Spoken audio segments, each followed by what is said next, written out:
Première surprise à Astrakhan, en Kazakhstan. Les travaux ne sont pas finis, plus de pont, il faut prendre le bac pour traverser le premier bras de la Volga. Après une nuit d'incertitude, nous constatons qu'il est possible de prendre le bac véhicule par véhicule. Le temps de monter, de descendre, plus la demi-heure nécessaire à la traversée, nous avons pris un retard considérable et nous n'étions pas au bout de nos peines.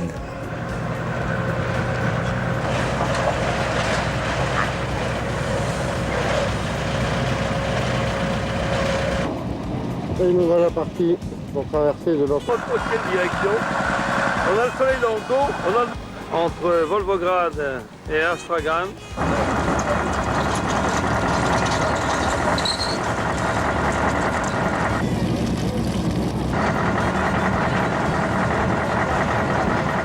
Même problème pour la traversée du deuxième bras de la Volga. De plus, le bac était encore plus petit et il a fallu négocier le prix du passage avec les responsables du kolkhoze.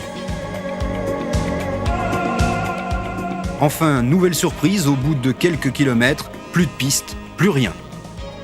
Malgré une reconnaissance de nos 3 Land Rover, nous avons dû nous résigner à passer à travers champs pour rejoindre le goudron à environ 45 km à vol d'oiseau. Nos véhicules s'en sont bien sortis grâce à leur petit rapport et au blocage de différentiel. Et aussi grâce à notre 4x4 qui a dû effectuer quelques tractions dans les passages difficiles. Bilan 54 km seulement dans la journée, nous étions loin des 750 km de moyenne.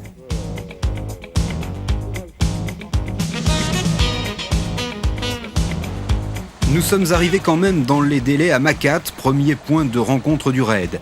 Et pour quelque temps, nous avons suivi la même route que les concurrents, enfin route, plutôt de la piste sur 200 km, avec les lignes électriques pour unique repère.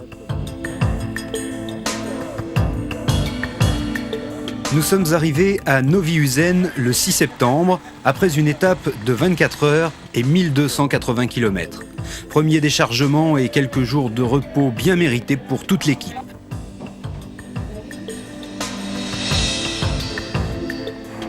Le 11 septembre, départ de la deuxième étape. Après Beineux, nouvelle difficulté, le long de la Caspienne, sur 130 km, pas de route. Nous avons donc suivi la piste jusqu'à Begdas, guidés par un aimable transporteur russe.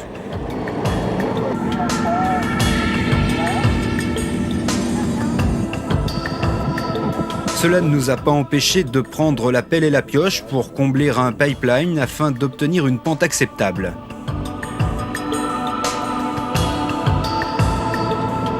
L'étape jusqu'à Nebitdag dans le Turkménistan s'est passée sans encombre, mais de Ashabad à Nukus, nous avons dû prendre la piste pour éviter un pont infranchissable près de Karzu, sans oublier qu'il a fallu combler une partie du terrain pour un pont en construction.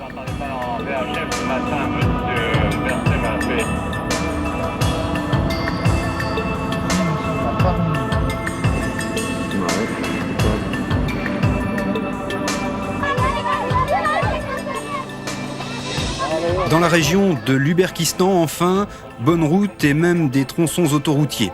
Nous avons même été escortés par la police locale, ce qui nous a fait gagner du temps jusqu'à Tashkent. Et le convoi a pu rejoindre Frunze sans grosse difficulté.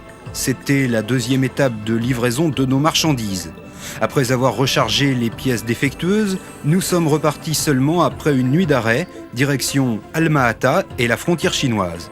Alors que le raid passait par un col d'environ 2700 mètres d'altitude, nous nous sommes contentés d'un passage à 800 mètres.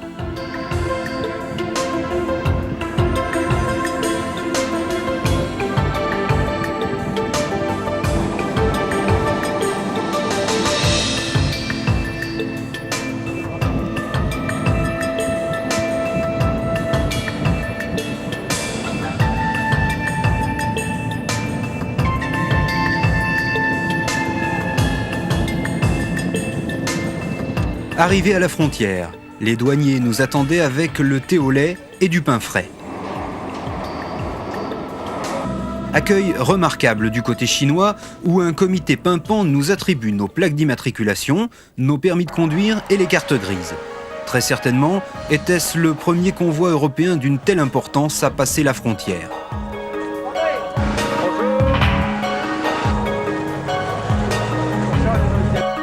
Tout était très bien organisé. 2 guides chinois nous avaient été attribués. N'ayant circulé qu'en Jeep, ils ont vite réalisé que ce serait plus compliqué avec des véhicules de 38 tonnes. Un autre guide, parlant parfaitement le français, nous accompagnait de façon à respecter le programme fixant l'arrivée à Jiayuguan le 21 septembre. Cette partie en Chine nous a paru interminable.